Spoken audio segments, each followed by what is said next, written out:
Oh, here we are. Let us Let us say farewell to flesh, but I cannot say farewell to memory. Those moments are the very living bricks of every growing chamber of my heart. And can we turn the music off, please? Let us say farewell to days gone by. Laughter, sorrows, joys, and tragedies. Those days have joined the calendar of eternity ever written in the stone of time. Let us honor the silence of death, the eternal echo of the joy of birth, that in that silence, the music of the spears may sound in unknown chambers of the heart. Let us say farewell to flesh, that in the darkness of eyes forever closed, to our sun's warmth and light, the greater light of the soul may warm the ashes and breathe power into memories. Let us greet the glory of mysteries beyond the sight of mortal eyes and honor the joy of birth and the silence of death. Curran Jeffrey, welcome to Second Sunday Jihmye Poetry. Welcome on Zoom. We have people from Texas. We have our features there. We have people from Seattle. Welcome, welcome. And Kathy, she's from San Diego. And Jahsun, we're so glad we make up to you what happened in February. Thank you for coming. He got aced out because of our electronics. So let's do some housekeeping. My partner, Jimmy Collins, was a Black Panther back in Indianapolis back in the day. That's him. And he would get up in the morning and he would go to a kitchen and he would cook food for children that were going to go to school without food. They're going to go to school hungry. And when that was over, he would go into the community with his other Black Panther brothers, and they would help with clothing drives for the poor. They would also get elders that couldn't go get their medication. They would do that. And so he is responsible for this. He trained me that we have all races, all countries of origin, all sexual orientations, all genders, all abilities. So welcome to Second Sunday. This is Jimmy Collins's deal. And he and I did this together until he died from sickle cell. So welcome to Second Sunday, all of you. We want to dedicate today to Curran Jeffrey. And there was a reading for him yesterday at Mission Hills Library. And so, Curran, I know you're with us today as well as Jimmy. His spirit is with us too. There used to be a mural of Jimmy's right over there, but I do have this print of his that was done at Spanish Village at his studio there. And of course, he was always wearing a hat. So we have a hat symbolizing Jimmy Collins with us today. So we're in really good shape. If you need to go to the restroom, it's right over here. If you look over to where the flute player is standing, there is a sign-up sheet. If you would like to sign up on the mic today, please go over there and sign up. We have an author's table over there as well. If you have books to sell, CDs, whatever, we want to support you. Jimmy said it's really important for us to support our artist community. And there is a book over there, it's a poetry, it's a poem, it's a whole book. It's called Intifada, and it was written by Steve Cowett. And all the proceeds, his widow said, we told her we'd like to sell the book. She said, no, sell the book, but give all the proceeds to a Palestinian organization that's sheltering Palestinian college students here. I want all the proceeds to go to that. So if you would like to help us out with that, please do. We'd appreciate that. And I think it's time. You ready for some poetry? Yeah.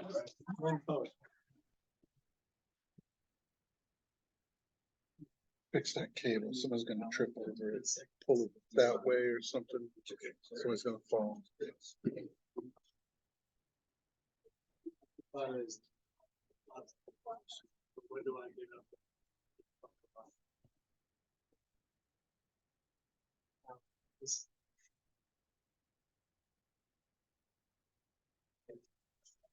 How about giving some love for Alfred Williams, who's handling all our Zoom stuff? All right, and he'll be joining us April 27th at Malcolm X Library, and we'll be doing Speaking Our Truth.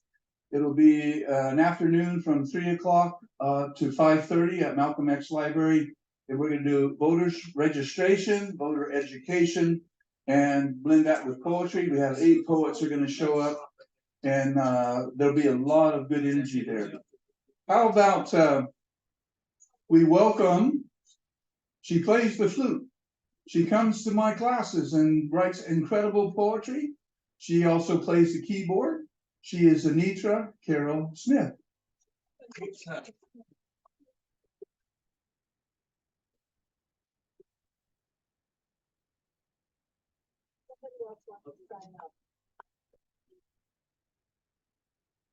Sit, come closer so I can see you.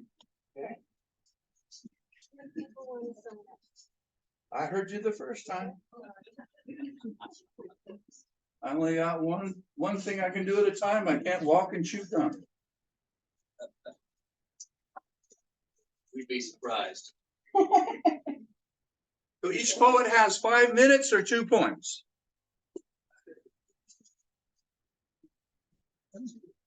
Well, I scared myself by signing up first. So I hope I remember this wonderful poem by William Carlos Williams. Anybody familiar with him? William Carlos Williams? Okay. I usually do a poem of my own, but I love this little poem so much, and it's so small and so delicious. A poem should stand on its own rights. That's what Archibald MacLeish said. However, I think it's kind of fun sometimes to know the story behind a poem. So this guy, William Carlos Williams, was staying with some friends. And you know what happens when you're a house guest? You get hungry. About midnight, 2 in the morning, and you want something to eat. And so he went quietly downstairs, and he refers to the ice box. I don't know if they literally had an ice box. I remember ice boxes. It was a big thing, square thing, and you lifted a hatch, you put in a big block of ice, and then the cold drifted down into the shelves below. Anyway, he found something he liked, and he felt guilty, I guess, about eating it. So he wrote a note to his hosts, and that note became probably the poem he's most famous for. And I put it on my phone, so in case I got nervous and couldn't remember it, it would be here. But, okay. This is just to say, I have eaten the plums that were in the icebox, and which you were probably saving for breakfast. Forgive me, they were delicious, so sweet and so cold.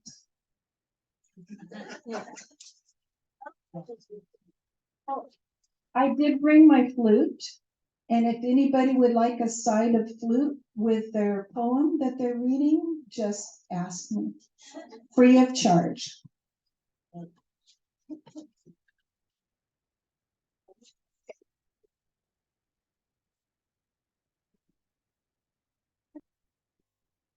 That's Anitra. Can we give her some more love? I like to, we're recording this. If you don't want to be recorded, please don't come to the microphone. And if you do want to be recorded, and make sure that we get your name right when we introduce you. I want to give a shout out to a woman that Claire de Lune's in the 1990s. She made me feel like I belong there, and most of us who've been doing this for a really long time can say that. Can we give some love for Cheryl Lateef?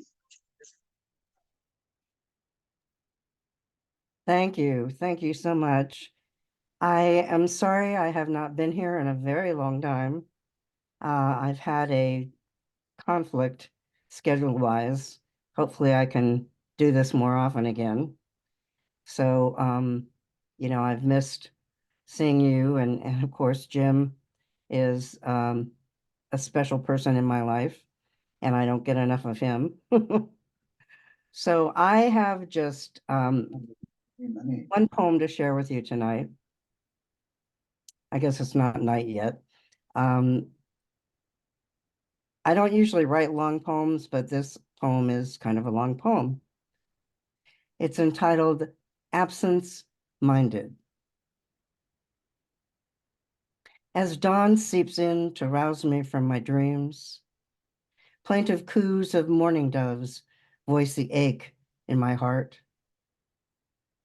I throw back the covers, abandon the bed, make my way to the espresso machine, jumpstart my day remembering you always preferred tea. I sit at the window, lost in your absence, watch the world around me move toward its workaday groove until soft sun turns to glare, mocks my solitude, challenges my fortitude. It's mornings I miss you most. My days are spent sculpting sentences, working words, finding clever new ways to turn a phrase, encourage commerce, please my clients, pay my bills. I do this in fits and starts, for part of me remains held by you, spellbound, wound up in the mystery that you could be but memory. Come days dimming, the sky displays a rosy glow, and in spite of commuter traffic clickety-clack, the neighborhood coming back, peace descends. As jasmine perfumes the air, I describe that last diatribe to a sister friend, how I watched you make your way down the stairs in silence, your silence wide as late summer sky. She sighs as a breeze sets the balcony chimes singing. Chill seeps into my flesh. It's evenings I miss you most. Night stretches before me. I write, pace, see the reflection of your face in my window, an apparition of the heart. Sleep calls. I resist, loath to surrender to a double bed made single. I can't find a single reason we didn't work, a single reason to be single, to be without you. There's circumstance, other romances, that maddening dance men and women do, but we loved each other, you and I. We knew each other across time and didn't know each other at all. I want to shout this to the moon hanging low in the sky, so low she's apt to fall into my window, and I fall into bed exhausted. It's nights I miss you most. Sleep betrays me middle of the night. I wake with a start. The pace of my heart quickened from dreams I can't remember. They're there, but not. Like moving through gossamer, ship sounds in fog. You. It's midnight. I miss you most. A new day. Hummingbirds dart and play at the window. Their small, fragile bodies, pure energy. I can almost hear the roar of their delicate, iridescent wings, yet their motion appears so effortless. Mesmerized by the magic of their movement, I momentarily forget. It's mornings I miss you most. Thank you.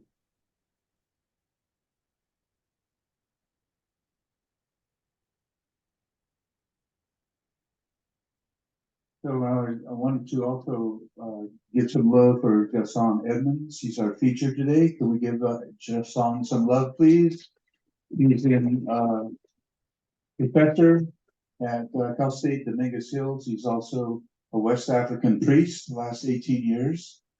And he goes into the community in LA when there's some type of loss or some type of ritual that's needed for healing. And I'm really glad he's with us today. Jahsun, Jimmy trained me that we would have half the poets read to warm up the room for you, and then we'll have you do your 25 minutes. I hope that's okay with you, sir. That's cool. Can you hear me? Yes, we can. Okay, cool. All right, so just when y'all are ready. All right. Alfred's got it working like a charm. Okay. All right.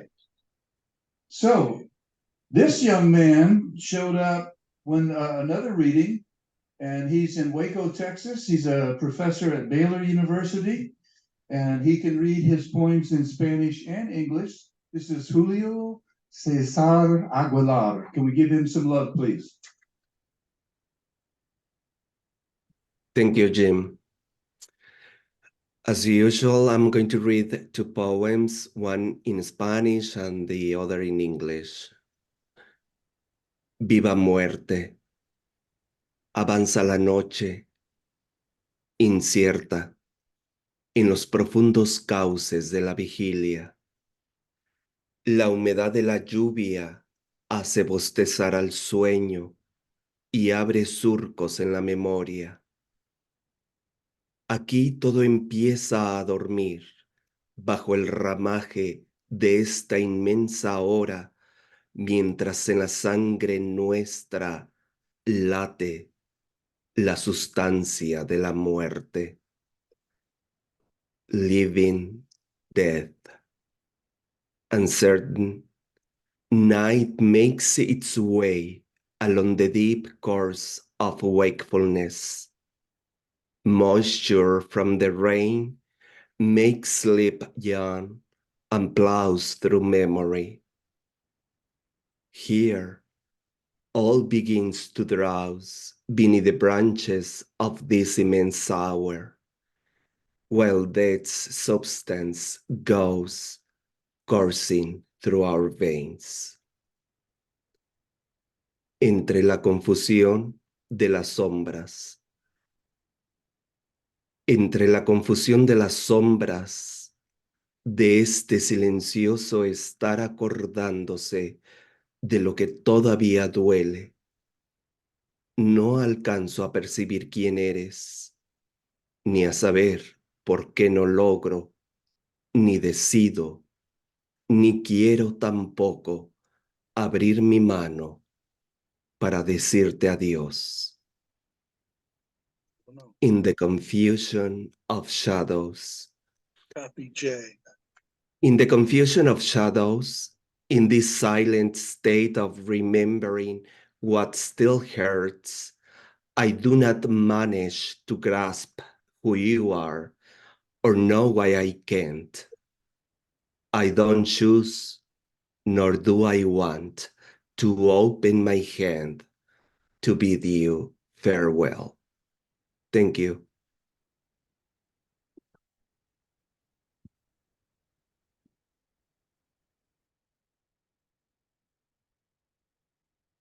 Yeah, can we give Julio some more love, please, all the way from Texas? And it was hard for us to believe you were in Texas because you didn't say, "Good God Almighty." But that's okay. Thank you. Thank you for your poem.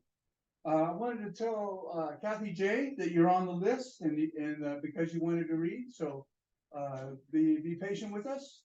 We got some people in front of you. Joby, is this your first time here? Joby, is this your first time?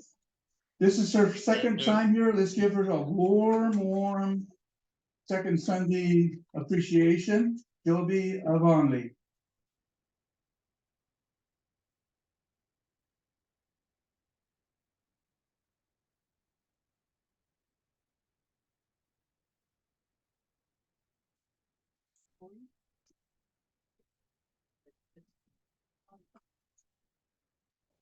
Thank you.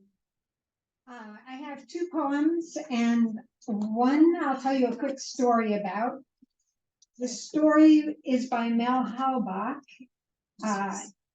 and I heard it at a story salon online about a submariner who just got so fed up with life, so dank and close and smelly, and he was so angry, and he finally gets on leave, and he's walking the streets, and he's so upset with himself. He sees his face. There's a line of parked cars, and every time he sees his face in the outside mirror, he just gets angrier and angrier, and finally he just punches his face.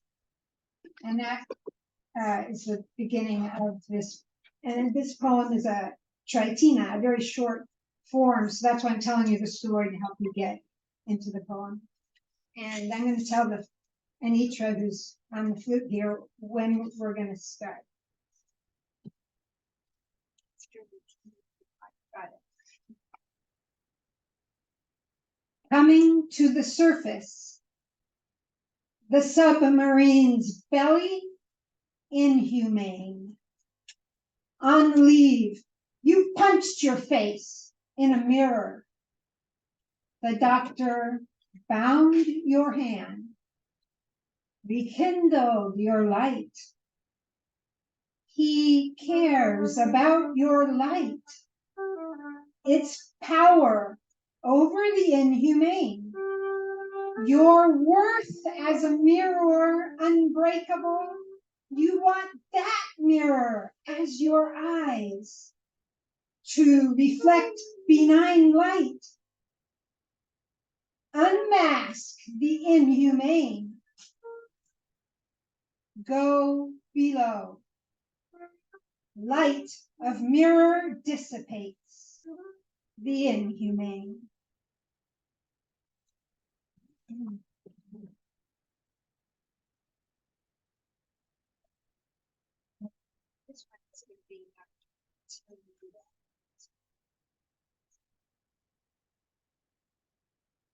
Another short one called The Letter and the Spirit. Things of the letter can be put on a list to be executed, bang, bang, bang, till you have ground zero.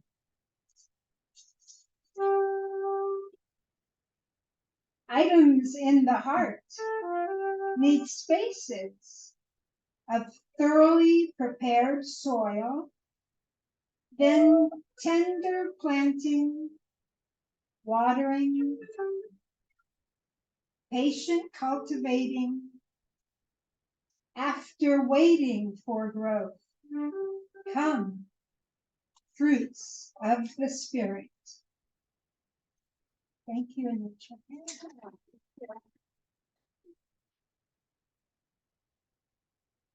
Let's give some love for Anitra on the floor.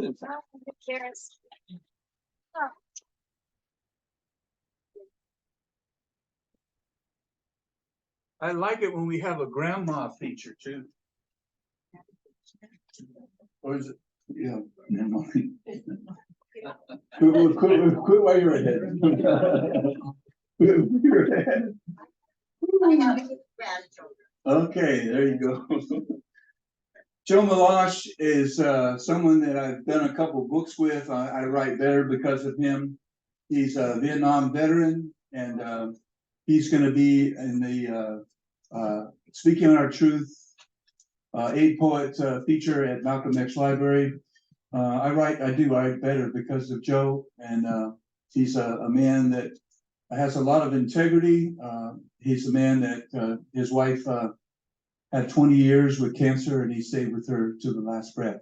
That's the kind of husband he was. This is Joe Malash. Oh.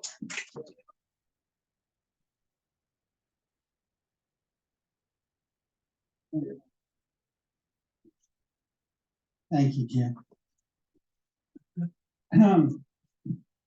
So today on the way in, this might come as a surprise, but I was thinking about poetry coming in today. And you know, in the global sense, the three best poets are considered to be Shakespeare, Whitman, and Pablo Neruda, the Chilean poet.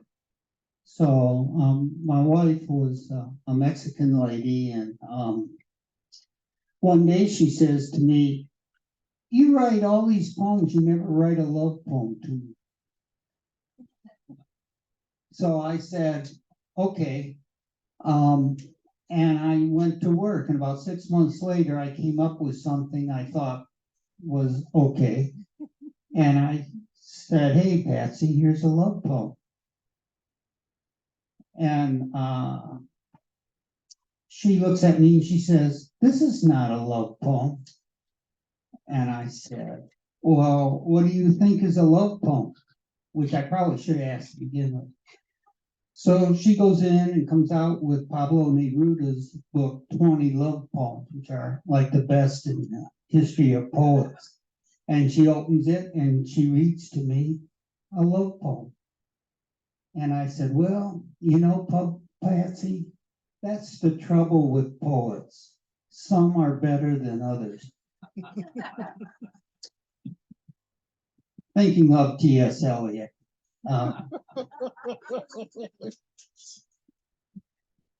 Okay, this is a new one, so bear with me. It's called Hobo Lizard.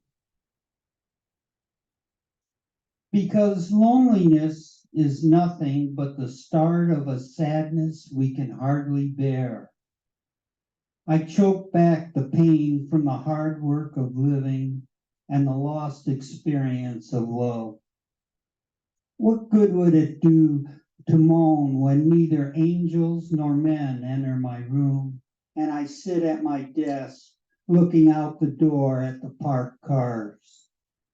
Then, like a wayward vagabond, a lizard slips under the screen doors and enters my house, carrying all his belongings on his back. From the floor, he surveys this room with its desk, bookcase, and a collection of beach rocks. Inside, he is free from the owl and the roadrunner. Climbing the desolate, he pauses between a short stack of books and a picture of the Great Wall of China. There are no flies for him to eat, but he seems unperturbed. Scampering up the book's binding, he stands on Gulliver's Travels. As the two of us sit, the streetlights turn on and cast a slotted shadow through the blinds. Somewhere a dog barks and a car slows in front of the neighbor's drive. Within this room, I sit on my chair watching the stoically poised stranger. And while we share this quiet space, I ask, are you as lonely as I am? Thank you.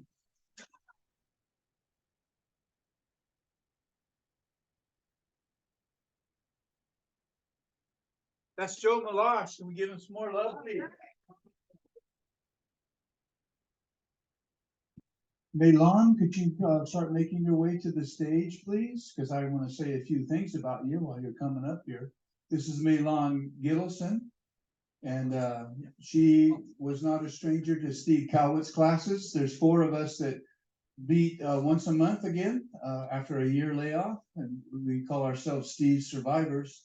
And Meilon was one of the gifted poets that came there.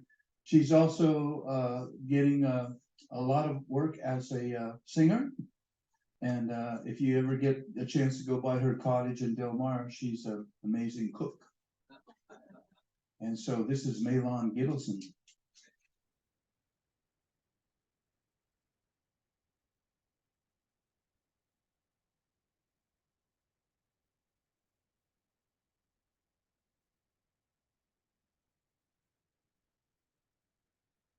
Seem about right.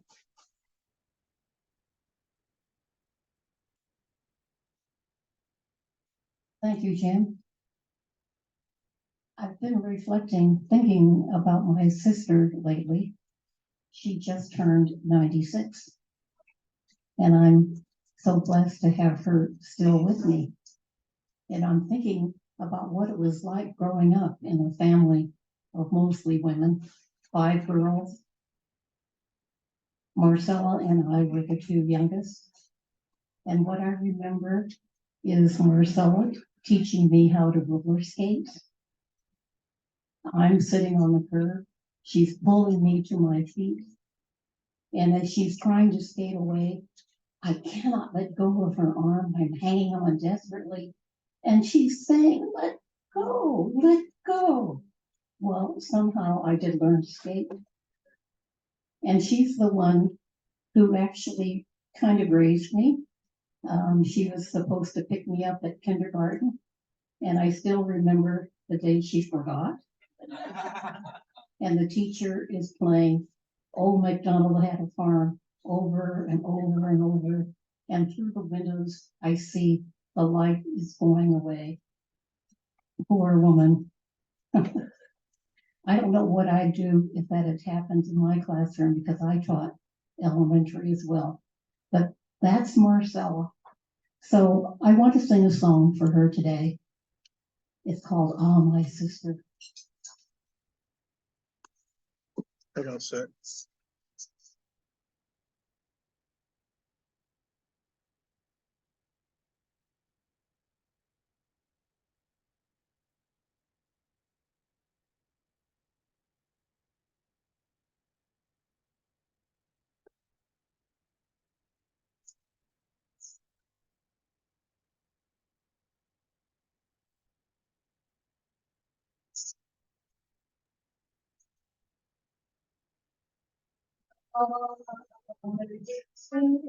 It's good to see you after all this time. I've been thinking about how hard I've been going separate ways, but knowing that we always have a friend, and hoping I do the same again. My sister, it's good to see how time can so kind.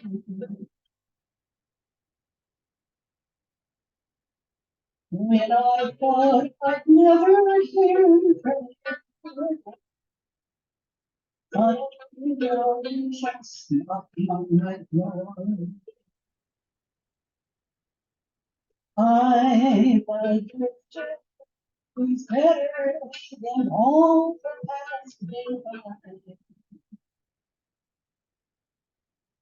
I've been thinking with my head apart, and I've learned that you come to force, you got to come apart. And I would want to never start, but oh, my sister, yours growing stronger every day. Like a photograph that's you and me. A child.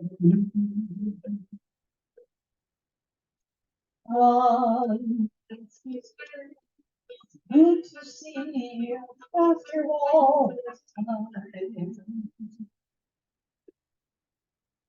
As though through my life to brighten up my day. Oh, what will soon be.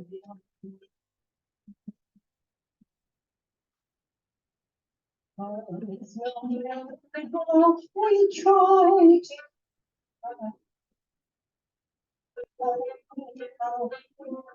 each other cry.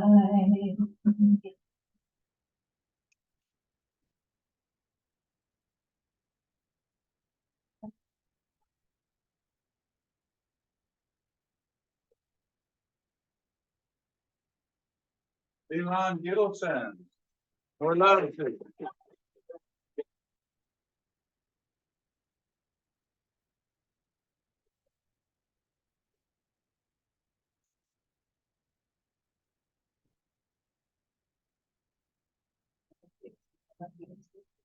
Well, I'm wondering if you're ready for the feature. Yes, yes. Is that all the energy you have for here? Are you ready for the feature? All the way from LA? So I need to say this about him. Jahsun de Edmonds is a professor of Africana Studies at California State University, Dominguez Hills, and an Ifa priest, Babalawo. He has been an initiated priest for over 18 years. He has worked at Cal State Dominguez Hills for 10 years. His areas of focus are African history and the practical application of African diaspora, spiritual and martial arts systems.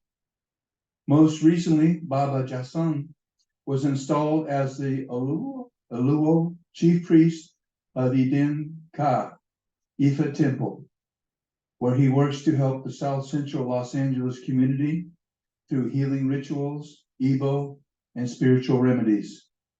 He's been recorded on videos, podcasts, and CDs.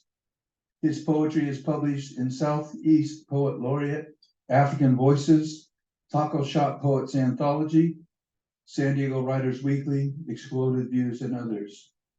When he taught hip hop at San Diego State, he let me come in and observe his class. And he had an amazing reservoir of information and knowledge about the beauty of hip hop. Please welcome Jahsun Edmonds. Hey, how y'all doing? Thank you for the introduction. Hopefully, can y'all hear me? Yes, sir. Yeah. So, I'm just gonna get into it. So, yeah, just rock with me, and yeah, just rock with me. Invocation. For babies not yet born. Some days I see sepia photographs of you smiling back at me from inside a Brooklyn brownstone, happy eyes in the eyes of our mother, my child with curious forehead, knotty curls, coolie tone, half African, half Louisiana, Tennessee, Indian with gypsy lips and voodoo accent that drips a photograph. My 5-year-old in a tie-dye double knit dashiki. My blood remembers you, yet you were never just a clever rememory of my future. From beneath my skin, I call you. Out of these itchy thighs and swollen heat, I pour honey on the sidewalks at the corner and play my favorite song. Sometimes I feel like a motherless child. Sometimes I feel like a motherless child a long way from home, a long way from you, a long way from your mother. Some days I wander, wondering this ritual is to remember. I pour honey at the four corners. I call your name. I remember. Child, this blood is mine. My heartbeat here in this music. Make me love your mother more. When I forget, forgive me for forgetting. I am afraid. Fear is fate, reversed and clouded. Come, child, into these wombs. Wear this cloud. Come as my dear, my mother spirit. Always remember ancestors and eyes. Enter this love. Lucille, fill my cup. Catherine, fill my cup. Let it overflow. And white walls and blood on the walls and my veins. And you in the place where the chicken gave up the ghost to feed you. I stand, my toes touching a tower of Lancine root bone grandmas and grandpas and cousins and baby mamas and babies and sisters, brothers and babies, back bend like shown a stone sculpture, like seasons overgrown by time, curved like a walking stick, healing me. I lean on you. I stand on these chain black backs. They readjust to hold me. With reborn babes walking in my thighs, I caress my lady with sepia photographs in her eyes. Incantation against imprecation, chanters chanting imperialism. I want to thank the niggas that bled on Hispaniola Island that led Arawak, Taino, Yoruba, Bakongo, Kalunga Luna, lit night niggas, them Dahomey, Auntie, Hong Bay Bays, made Voodoo Baron Semdi, the remedy, raised their voices, Kupete Bulekai, and if we must die, we cutting heads, we burning houses down, knees bowed, in Boy Kaimang, Gator Grove, I vomit a song for you. To call you and your funky juju from Southampton, Virginia, Nat Turner Ninja, enter, live to die and come back to Gullah Jack, call me the little man they couldn't be killed. We are the hoodoo voices that couldn't be stilled. I call your names. You hardcore hope holders, clutched tighter than Harriet Tubman's sidearm pistola, with prayers, palms, and wrists older. We still black with bliss bolder. These times are difficult, yet still the molder.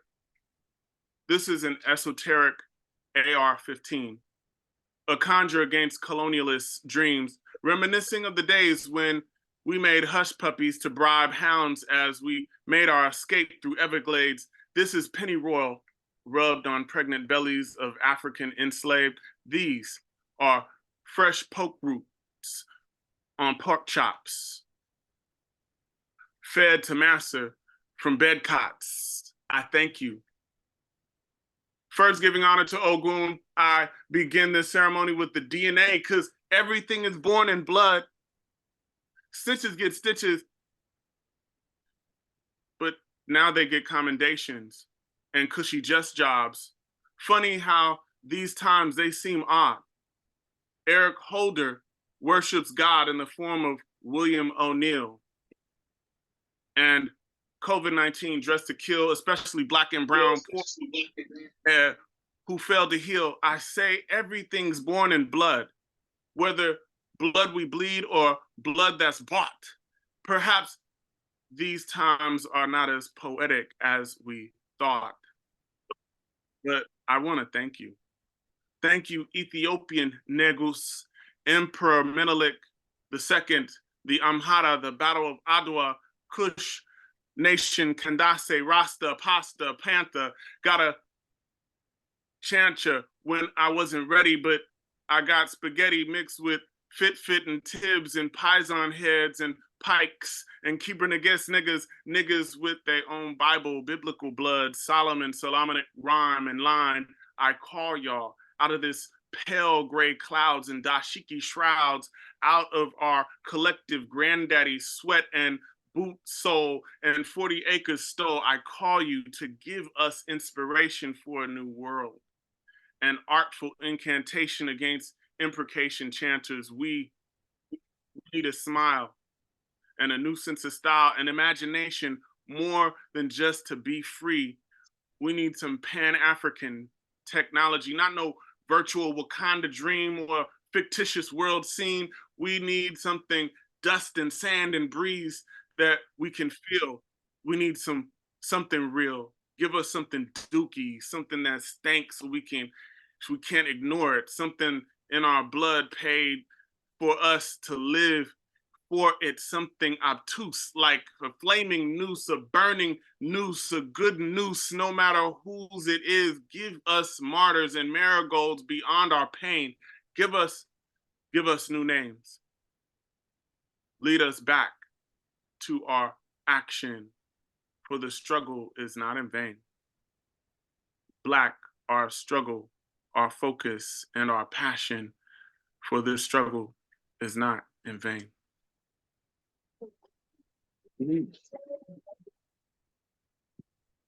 All right, I'm just kind of moving through. So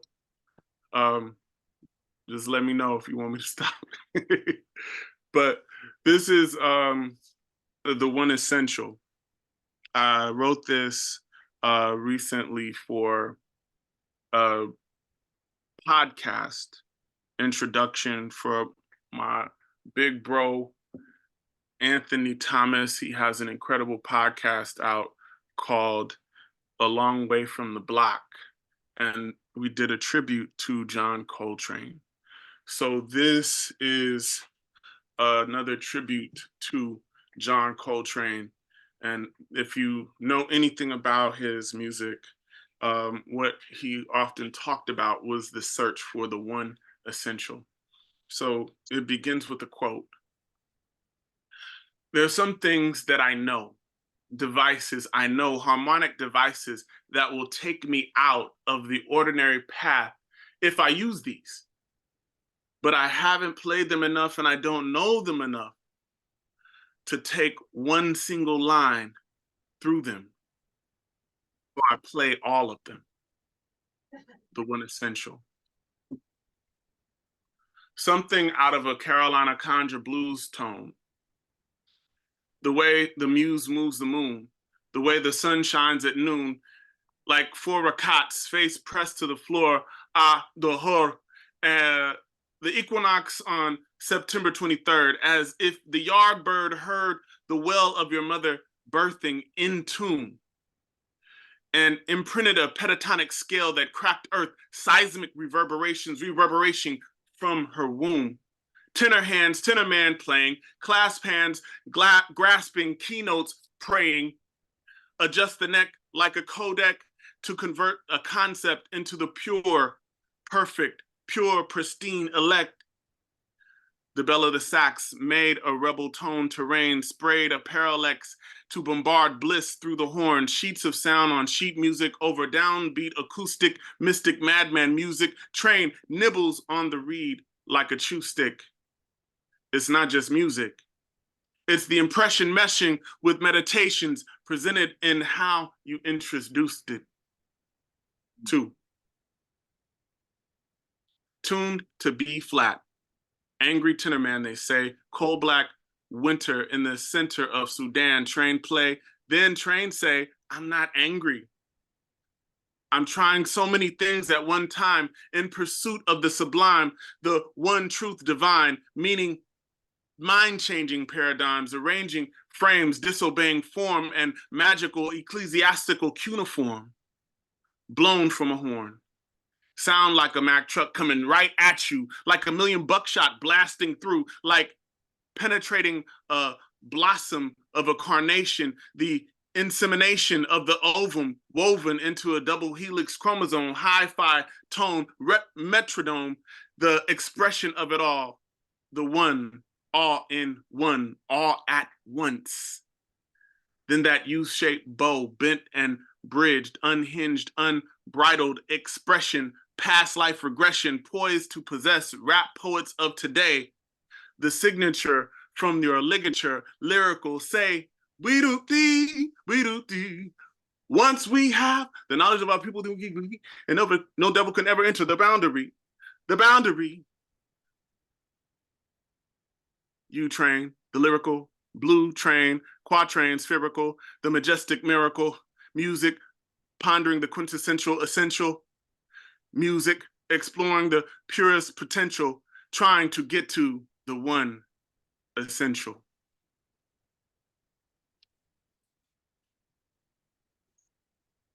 The makings of men.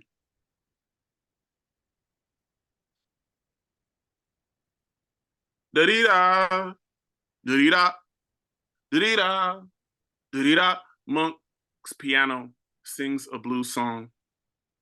A comment on shattered dreams in Darfur. The Washington Monument is a juxtaposed rectangle with a sharpened pyramid crown. 2 red eyes blink a pulsating iambic cadence, a signal to planes that fly low. The Washington Monument is a minstrel show in reverse. At the cross of 15th and Constitution Ave stands an erect white phallus that wears a Klan hood the length of a city block, cast a shadow over the east, a metaphorical middle finger flipping the bird at who dare challenge red eyes. Red eyes assess on high. They open and shut to remind that the diabolical never sleep. The Washington Monument, an appropriated obelisk stolen from Egypt, the story of Asar, god of Black fertile soil, worshipped by the original people of the first civilization, born in the east of Africa, the Black land, Kemet Ta, people called Kamal, the dwelling place of the Black man Asar. As the story goes, he was murdered by his envious brother who chopped him into 13 pieces and scattered his remains in a diaspora of plain. His wife, Aset, being distraught, gathered the pieces of her man. She couldn't find one. The physical manifestation of his manhood, she built an obelisk, the first obelisk, as a monument for the moment of remembrance to remind the world of how she resurrected her man. 2. A pale copy of the member torn from anonymous men, Black, being dragged to gallows, a souvenir bone or ball or ear auctioned off to the highest bidder, commodified nigger pieces, manhood, Black, insane, infected with past that taught it to hide itself to survive, manhood, Black, but bleeding from self-inflicted cuts, manhood, Black, but bartered over lives as the Dignity remastered Coon show on high definition TV with a life-size plasma screen. It looks like you can actually touch Flavor Flav. Looks like he's really here. Really here. Flavor of love, the tasteless Black buck turned inward.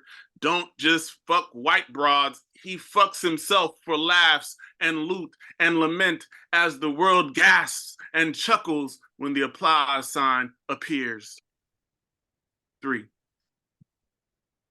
We come as pilgrims at the crossroads, a noose and knowing. We come as pilgrims searching the span of pineal gland prayers spoken so deep in the past that only DNA locks the secret language, a seance that awakens memories from generations past. We come as pilgrims. At last, here at the intersection of annihilation and accumulated actualization by ancestors dictate the diction, we come as pilgrims, landing at the places inside ourselves that look like Kaaba stones that shine so translucent that it gets into our bloodstream so deep that it affects the gender of embryos in unborn wombs. We come as pilgrims of self with mirrors angled toward the inside to bounce the light through the magnifying glass, focusing a laser beam so sharp that it severs stone. We come as prayers, in search of fathers, in search of sons who died before they could become uncles. We come as men, Black burdened, but not broken. We come as rain. In the Sahara, odd, yet unexpected, needed as life resurrected. We come as men holding breath with the past like fathers and sons, as fathers to sons, extending hands into his story, into our visions, remembering men Black and the way they wear their trousers.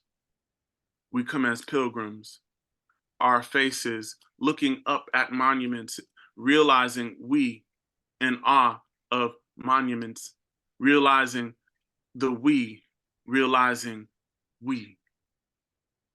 Teach. Thank you. I don't know how much more time I have. I have a couple more. Just let me know. You know. So this is entitled Ebo. So we hold the chicken tight. Stare air floats between us. I feel the bird's heart thump. Then it synchronizes with the rhythm of the drums and jumps to the cadence of spoken prayers. I hold the bird tight, my breath deep, wistful hush, strained and quick, my breath one now with the bird. We breathe, whisking huffs, strained and quick. I hold the bird tight, knife raised, I pray. The drums move me. I gotta be still until this prayer is done. Eshu fun agbara, eshu fun alafia, eshu fun asuru. Knife raised, bird squeak squawk, wiggles too much, hard to hold. I can't let go lest it fly away headless. Bird squawk screams, I scream, blood pouring, calabash fills, we pray. Blood squawk screams, I feel the life go, body constricts, wings spread and flap, goes limp like it wants to fly away headless. I feel tiny lungs exhale between my fingers, between soft prayers, between soft feathers. I say, come bird into this music, come bird into this drum. Won't you just die for me like they say Jesus did. Die for my transgressions, die for the times I believed we were savage and doubted my traditions. Die, bird. Give life to my aspirations. Bleed, bird. Give food to the spirit. Bleed, bird, and feed the spirit. Kauri. Embedded deep within the earth where the dead sank, and as embryos in a dark womb, the symbiotic seance of soil bled stories of flesh and sand, of hue and kin, and songs of land. When wealth meant children born in the bliss of pain, the cowrie shell dance of mothers speaks on straw mats sewn together with pubic hair, and children's dreams and mint leaves matted at the bottom of ceramic mugs. The cowrie shell reaches out to me with round lips from the vulva of venerated women and pulls the ancestor Odu from the acoustic unconsciousness ridged with the calcified cosmos cowrie shell. Read the history of collective genes of humanity. Tell the toe jam tale of Lucy's footprint, pause, tap, record, and sampled from her hymen that broke against a technology that batter-rammed masculinity into binary code. The first internet. The first internet was seashells and Obiabata kola nuts, the old school 0-1 measure of occasions to organize this world, to construct the walls of the matrix. Codified in culture, these songs scrape open vortexes like thighs at the persuasion of Mac lingo, cowrie shell Mac lingo. Mojo and money ain't nothing but a memory memorized by the universe's mind. From beyond the clouds, the language of gods is the money of my people. Owo, the Nigerian merchant's icon of Africa, calcified exoskeleton skin, speak these spirits of economics and water babies, remembering when reality reigned from the hands of God and shells land on earth from the sky.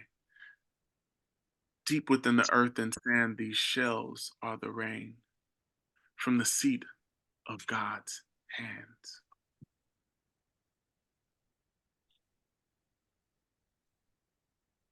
Prison Without Walls for Russell Maroon Schultz. Inside a plexiglass cage and swollen wrists and chains, miles of struggle grows solid, still itself in blood. Prison is a wound that yields rubies congealed beneath the skin. His hands speak of Black babies' eyes whose wide tears swallow a whole people. How long has it been since your firstborn slid her hand clumsily past your skin, not a visitor's touch, but an informal one of happenstance and not struggle? Here, love is checked at the door with with all the other contraband. So it comes and goes in smaller amounts, hidden so deep that it takes effort to express. So you bench press this pain like iron barbells. You push it. You push all of it away, up into the makeshift sun in the indoor rec room. Most times it stays up there.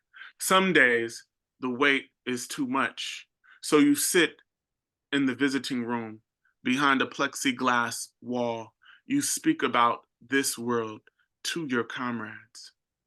One holds a video camera and films your messages. Your voice echoes against the glass. There are no more tears for the daughter you haven't heard from since your third year, 10 years ago. No, today you speak in front of a glass eye to a people, not just a person. And your words reach out to reach our hearts in the prison without walls, to reach out and reach to them and say, I recognize you.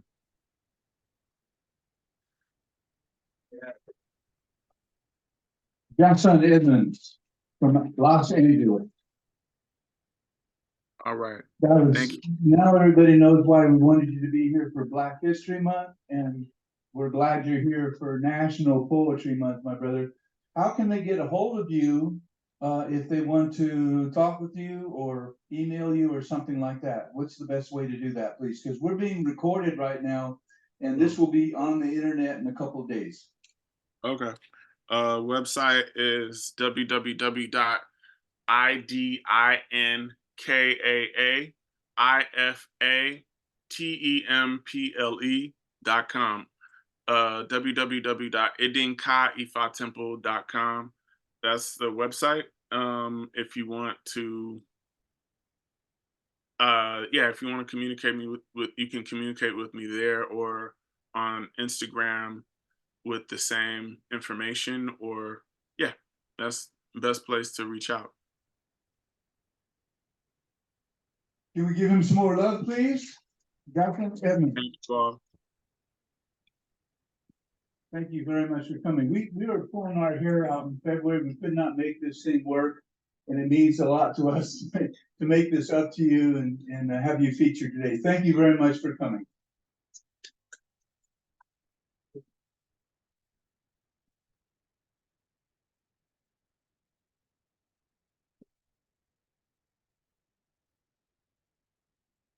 Everybody doing okay?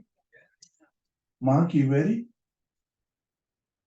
This is Mark Mallory, actor, poet, musician, very talented man. Thank you for inviting me.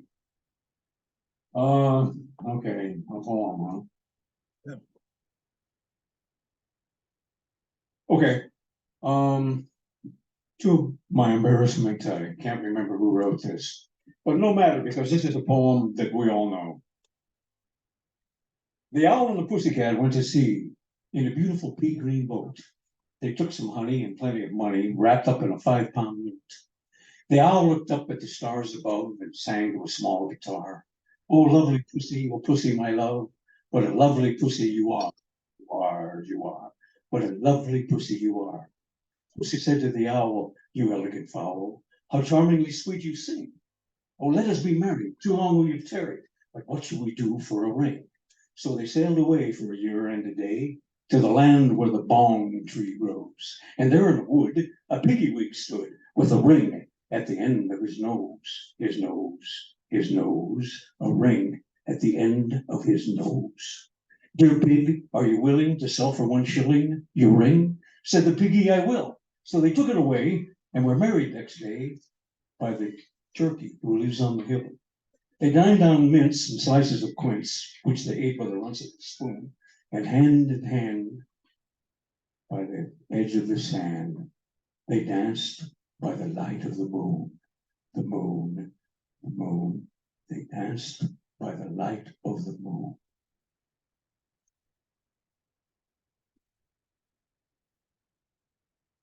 Now let's see. Wilfred Owen. Wilford Owen was a young man. They thought he was going to be the next Yates. He was a company grade infantry officer in Welsh Fusiliers during the First World War. And he wrote some very, very stunning, intense poems. But my favorite poem by Wilford Owen was one that he wrote in 1914, just before the war started. I really like this poem. It's called The Sleeping Beauty. Traveling through a southern realm in youth, I came by a house by happy chance where abode a marvelous beauty. There romance blew fairly until I lit on truth. For lo, the fair child slumbered, though forsooth she lay not blanketed in drowsy trance, but let alert of limb and keen of glance from sun to shower, from gaiety to ruth, yet breathed her loveliness asleep in her. For when I kissed, her eyelids knew no stir. So back I drew tiptoe from that princess, because it was too soon, and not my part, to start voluptuous pulses in her heart and kiss her to the world of consciousness. Thank you. I'm going to walk off of this. I'm going to walk off of this room before I train. Of all the girls who are all so smart, there's none like pretty Sally. She's the object of my heart, and she lives in our alley.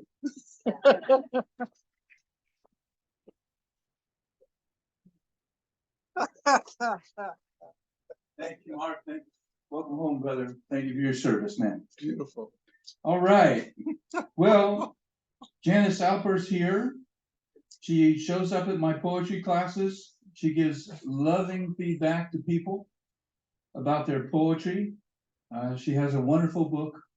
It's a memoir about her and her husband. Was that 55 years of marriage? No, 50 years, but it's about my childhood. Give Janice Alper some love, please.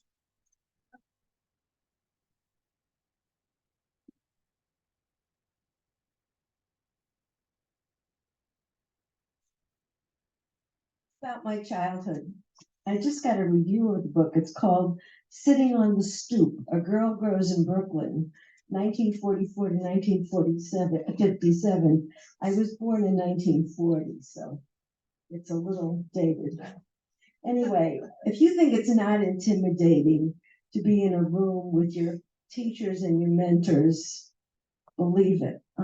Last month, Jim and I sat in a workshop together with the amazing Carla Cordero, and she gave us some prompts. And the first one was about hands.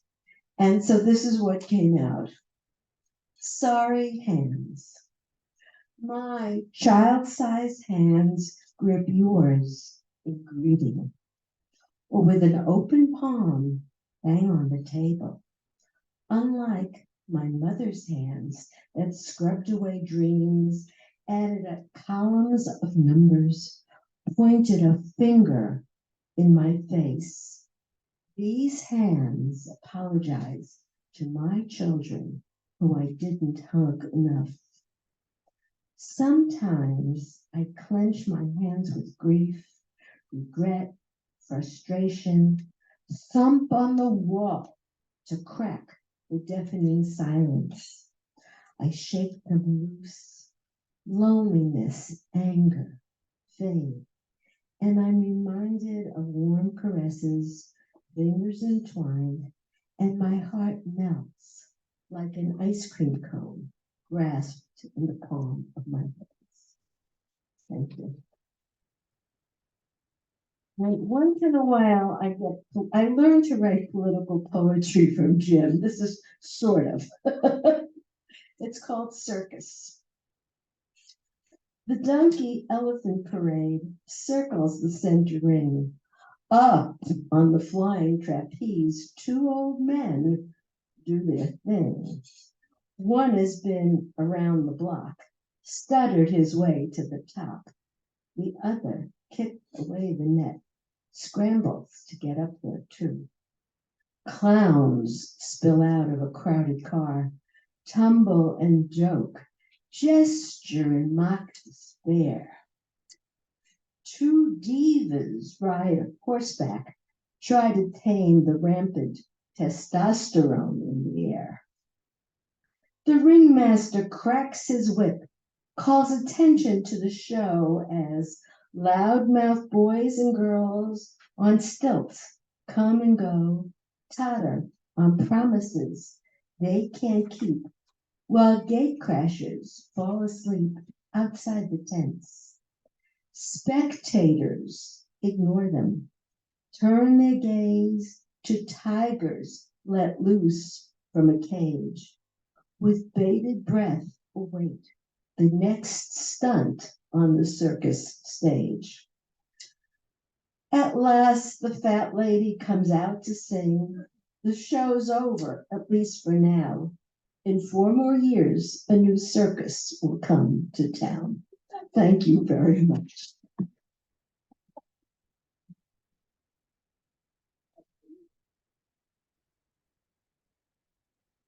That's Janice. How about some more love for Janice? Dean, is this your second time here? Where's Dean? Yeah. Second time? So he's been here 3 times, and we love it when talented people come back. This is Dean Williams. Give him a warm welcome, please.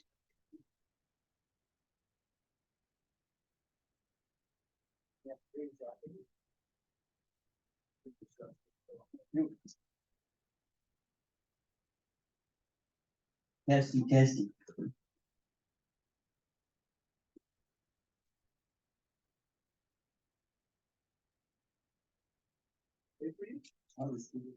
All right. Okay. Hello, everybody. Okay, here's the 2 little ones. There we go. Turn the page. Turn the page. Turn another, and another, and another. Gets easier all the time. Each time I do, I see the world anew, like a corkscrew of time escorting me imperceptibly into the next moment of my life. How different I was back then, so young, naive. If I could have only seen with these eyes of knowing, these eyes of understanding, these eyes of wisdom. But what has this wisdom done for me? I commit the same mistakes over and over and over again. Smarter every time, yes, methinks. But just as stuck as the day this rodeo began. I have a question, the same old question. Will it ever be answered? Am I committed to live the same old day all over again?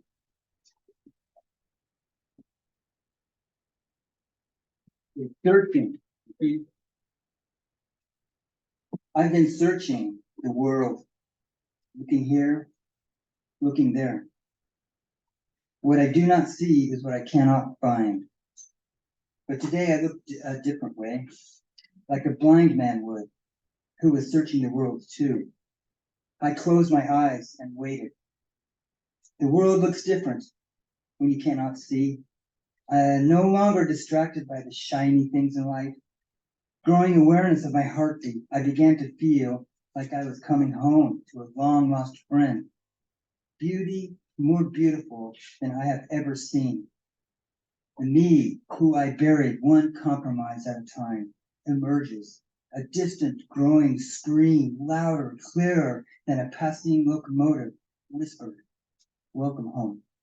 Wow. Thank you.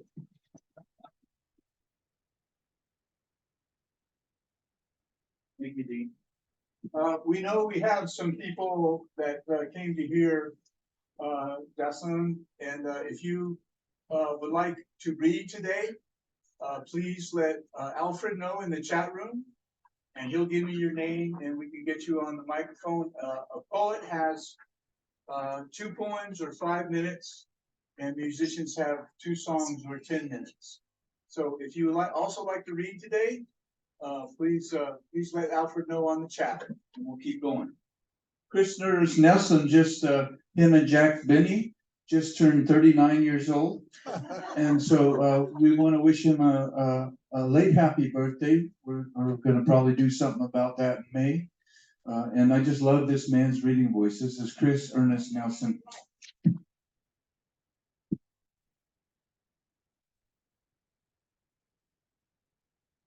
Thank you, Jen. And greetings to our friends on Zoom. Poetry is a magic language. I am Chris Ernest Nelson, and this is the first public reading of these two poems. Those who Just that burn, one person. Just that one person. those that who showed you? burn, burn Okay. with Did you get her envy name? and fear of those who possess magic secrets and private authorities, those who practice intimacies with gods that have the powers of What's her name again? sickness and death. What's her name again? Kathy Those J. who burn with envy and fear of those who possess the power to stand alone in the fires of great oblivion. Thank you. With clean hands. His uniform was an infernal black, lit by insignias of searing gold. All was proper and well ordered. His official cap fit squarely on his head, and his polished boots up to the knee shone like wet blood in the garish light. And a pair of fine black doe-skin gloves protected his clean hands, his very clean hands. He had clean hands to mock his victims, their empty eyes, their tattered coats hanging in despair, and their many faces stained a shallow gray with the soot of 1,000 years of smoldering afflictions. Clean hands to sign the documents of reprieve or damnation, to the left or to the right, for each soul must pass either to the left to face the awesome redemption in the fear of God, or to the right to live, to endure, only to be worked to death, to be worked to death.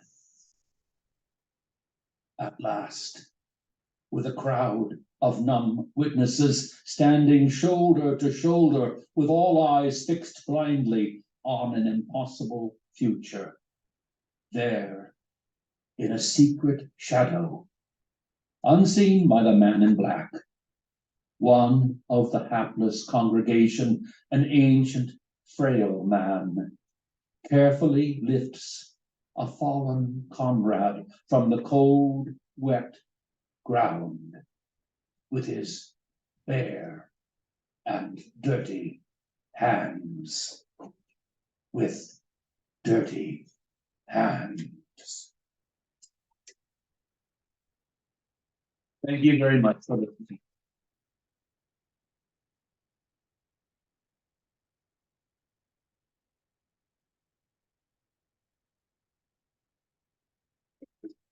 We don't have too many poets left, and we want to remind you about the tradition here at Second Sunday.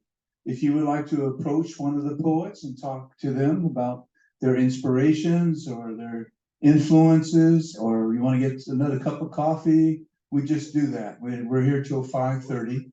And so please help us keep that tradition. Kathy J was at Curran's reading yesterday at Mission Hills. She held her own. There was a lot of poets there that day. She held her own. Kathy, are you ready?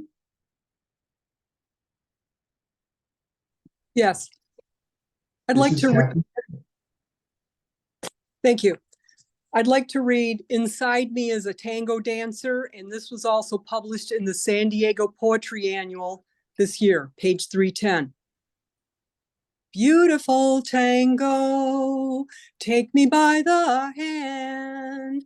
Beautiful tango, until you make me dance. How sweet it can be if you make me dance. How long will it last, baby, if we dance? Look at those sparkly silver pumps on the dancer's feet. There are no mistakes in tango, like in life. Tango is a passionate dance. I'm a passionate woman. Give me a chance. Why did you have to go? It takes two to tango. Tango solitaire. I'm alone in the front row. Life is not supposed to be like this, don't you know? Dreaming I was the dancer being twirled, her leg wrapped his with her side slit, beautiful red gown. Then he picks her up with her legs off the ground. For the finale, he brought her to his chest. This move was the best. No more passion, no more pleasure, nothing more to treasure. Play the tango al dente song. That means firm to the bite. Let's continue the show. Listen to me. Let's dance tonight. The music has stopped. One last dance. Take a chance. Thank you. I also have one more. Coronado Labyrinth. I did a guided walk at the labyrinth today. Consequences of your inaction leaves a lump in my throat. In the middle, burned the letter to you that I wrote. Burned you up in my smoke. The fire went out. I added more. The power over you I do invoke. You are defenseless against my flame. You don't have a clue. We'll never be the same. Nothing left, not even your name. No shame or blame. I put my fingers in the ash, rubbed it on my forehead as a sign. Mystically, my spirit will align. Drop me off at Terminal 2, Delta Counter, my favorite airline. You don't accept the truth I tell, makes me want to yell. Maybe I'll see you at the gate. I'm compassionate, won't make you wait. I've accepted my fate. Accept the truth before it's too late. The remaining ash is spread by the little rose bush. I looked at the spot, a proper burial you got. Back into the earth you go. Your true colors will someday show. Your path is not the same as mine. I'm in a league of my own. Turned the corner, I will shine. If I die before I wake, you will no longer take away the joy I make. I'm going to celebrate. Have some carrot cake. Can't take it back, but you are a mistake. Did you feel the earthquake? Sleep with one eye open, man. Get away from mean Kathleen as fast as you can. Thank you.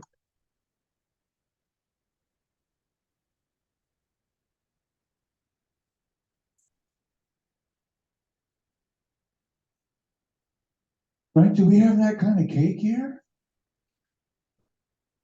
See over there?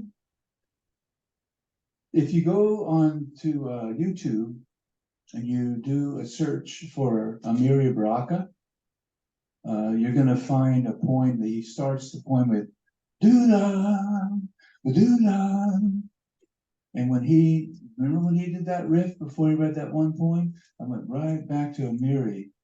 And I hope that if you have a little extra time, you can find that poem. It's just a wonderful poem by him. We don't know if he's going to sing. We don't know if he's going to do a poem. We do know he's not a tennis pro now. This is Alistair McLeod. Alistair.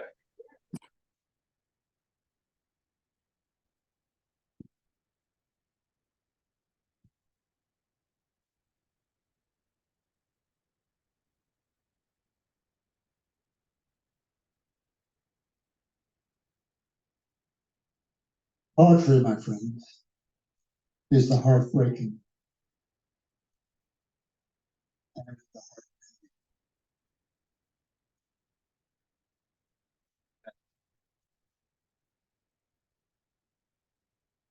First poem is titled, No Peace. You think that you know who you are? I envy you. I never cleared that bar. Do you think you know what's gone wrong? If so, let me hear it in song. I don't want to be an ordinary person. I tried and it didn't work.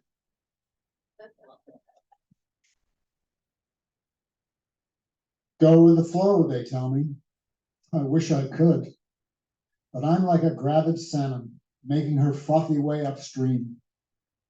What drives me to fight the current? Simple. There's something in me demanding to be born. Haunted by imaginary predators, yearning for some quiet water where I can rest, my duty done, I battle on.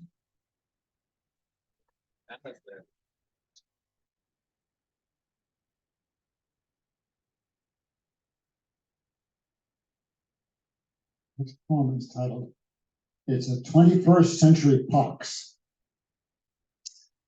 Braggarts shout and shots ring out. Institutions crumble. Rich men sigh while poor men die. There's no place for the humble. The words we live by sour our mouths, turned inside out and cruel. We worship cant, our wise men rant, and madness seems the rule. We see in daily savagery, in rhetoric supreme, a love of hate, hypocrisy, a passage to autocracy. Go, read the expiration date.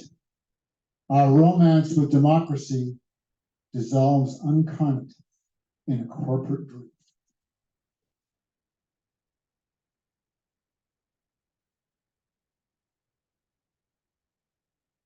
Read this book. The author is a woman studying civil wars around the world.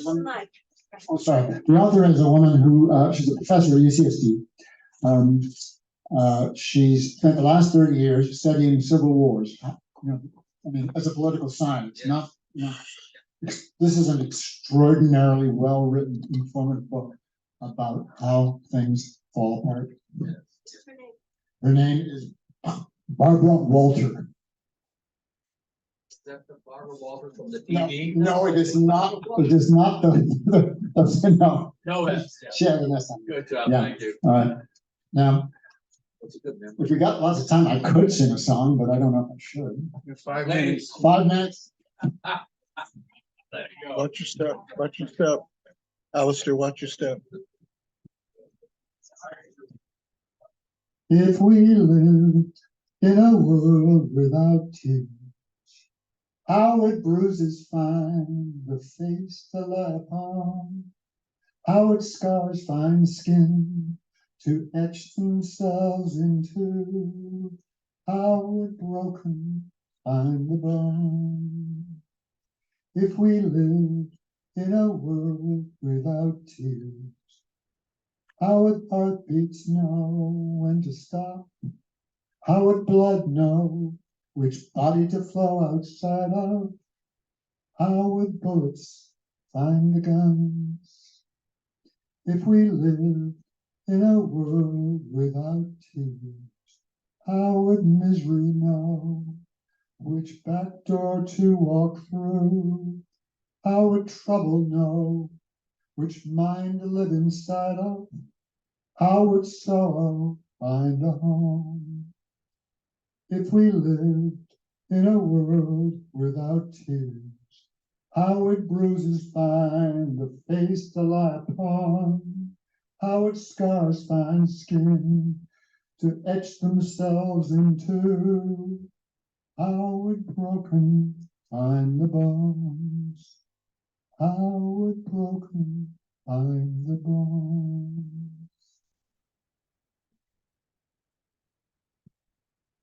Where'd that song come from?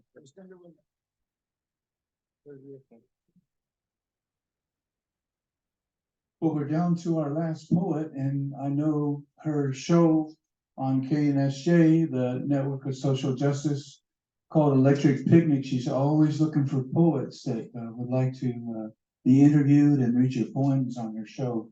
This is Susan Taylor.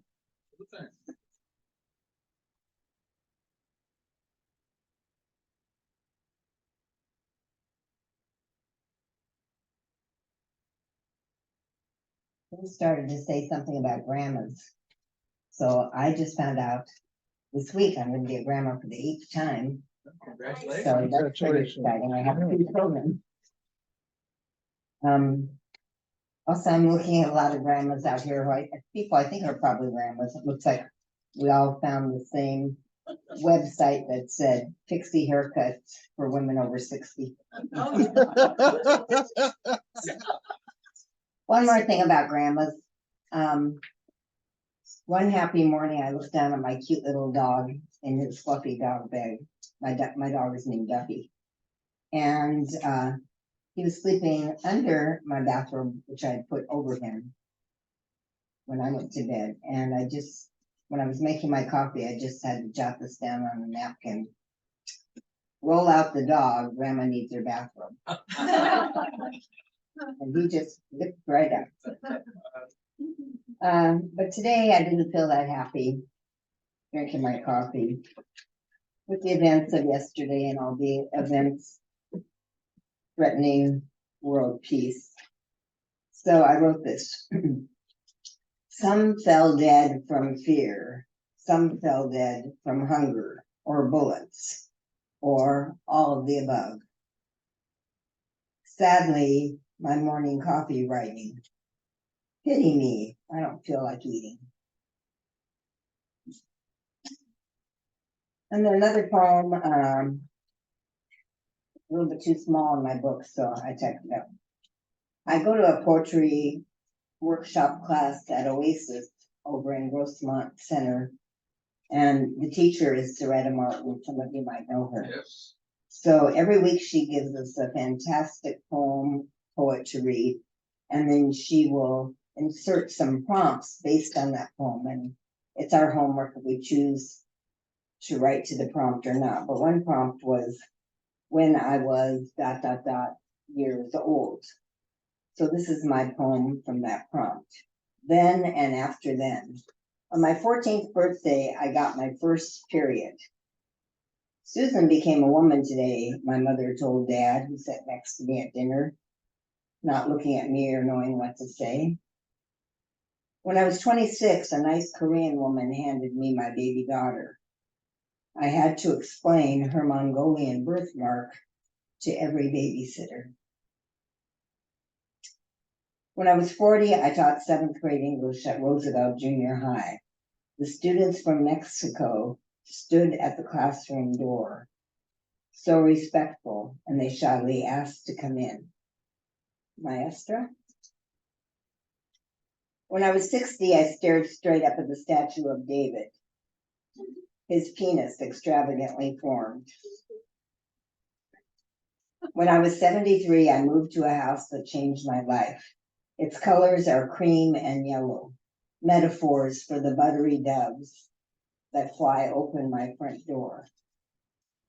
When I'm 75, I will see tigers in India and bring back bangles for my friend's bony wrists. When I am some age, I will die peacefully, my children at my side. And my son will remember what hymn I once sung. My daughter will remind me of some old lie I told her. It's our private joke. Yes. When I am cremated and my ashes put in the cherry wood box I have picked out, my memories will sift to the bottom. You are permitted to dig them out to compare with everything above.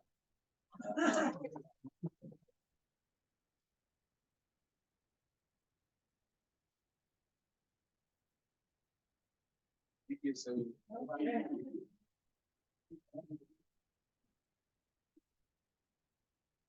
Well, I want to thank you all for coming today. I'd like to ask you before you go to check out the author's table and support our poets. And there's a lot of stuff over there. Also, there's some cards over there for this open mic, second Sunday. If you want to distribute some of those, invite poets to come, we'd like you to do that. And then my workshop for veterans that's free online, how we say it. There's cards over there for that. And we've been going on now for 3 years. We started in Veterans Day 2022. And it's now going in certain agencies as well as online.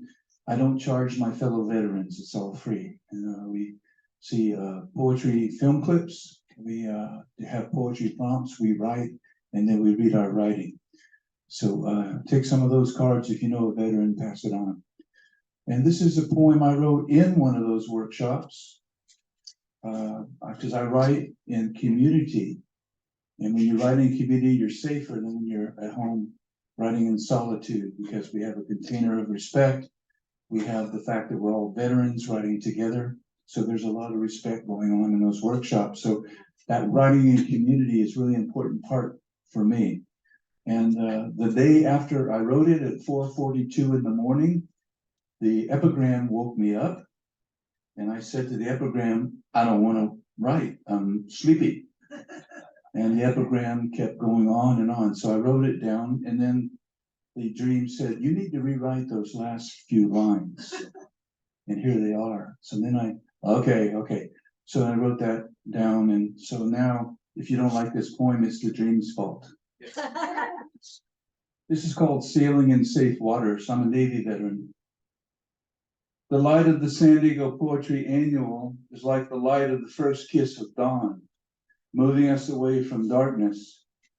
When a poem's light calls at 4:42 a.m., it lands in the land of ideas and directions. Your muse requires no fees.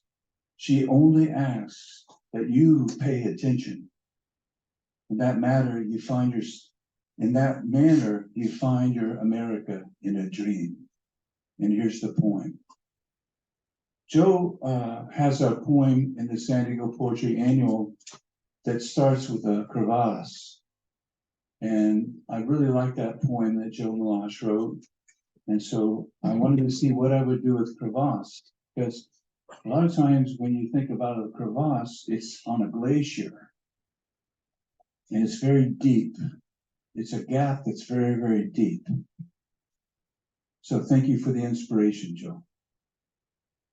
A crevasse appears between the past and memories of the past every time I write in community. A crevasse appears between right and wrong every time I use my voice to vote. A crevasse stands between acceptance and resentment every time I say the Navajo beauty prayer. Let my father have beauty in front of him, beauty behind him, beauty above him, beauty below him. May my father end in beauty. There is no crevasse between myself and the poets who come to write and read in poetry classes. We are all survivors of nightmares. And when we write together, we sail to calm light full moons. Full moons. I'm tired of weeping about what happened in Vietnam. The container of respect helps us walk in light, protecting us from darkness. No more FNGs, friggin' new guys. Only decent men and women from betrayals, troubles, and death. Then it's most certain we are healing platoons. Most certain we are healing ships, sailing in safe waters. Most certain we are healing bases, serving as warriors of peace. May the light of the first kiss of dawn light the paths of all my poet warriors of peace. You all are my America. Love you all. There's nothing you can do about it. Thanks for coming. See you next month.